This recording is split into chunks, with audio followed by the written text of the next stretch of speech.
मम्मीले घरबाटै खानेकुरा ल्याउनु भएको थियो र म चाहिँ आज केही दिनको लागि गाउँ जान आँटेको छु काम परेर। त्यही मेरो नागरिकता बनाउनु छ, उमेर पुगिसकेको छ, अहिलेसम्म बनाएको छैन। रेडी भएर डकुमेन्टहरू सबै बोकिसकेँ मैले। म चाहिँ आफ्नो गाउँ चाहिँ जान आँटे हो, तर आफ्नो घर होइन, माइली दिदीकोमा जान आँटेको हो। झोलामा चाहिँ हल्का फुल्का कोसेली र एक दुईटा कपडाहरू लाउनलाई यो सबै बोकेर टिकट काउन्टरमा आइपुगे। त्यहाँबाट डाइरेक्ट बसमा चढेको होइन, मिनी माइक्रोमा चढेको। सिसा पनि नखुल्ने थियो त्यसमा। गौशालाबाट कोटेश्वर आइपुगे बालकुमारी र बल्ल बसमा चढे त्यहाँबाट।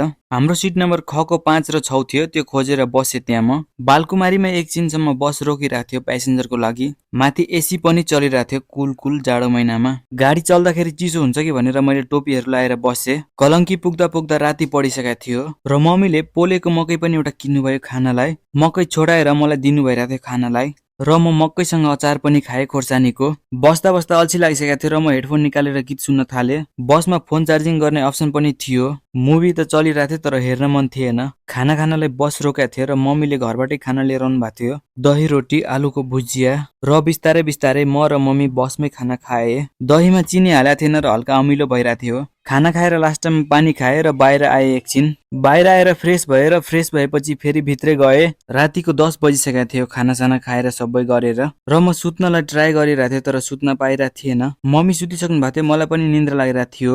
गाडी हलिरहेको कारणले गर्दाखेरि निन्द्रा लागिरहेको थिएन, त्यही पनि जबरजस्ती सुते म। 1-1.5 घण्टापछि फेरि निन्द्रा खुल्यो। राति कहाँ पुगे थाहै थिएन र फेरि सुते म। निन्द्रा लाग्ने निन्द्रा खुल्ने भइरहेको थियो मलाई। नजिक आइपुगेर गाडीको टायर पङ्चर भइसकेको थियो।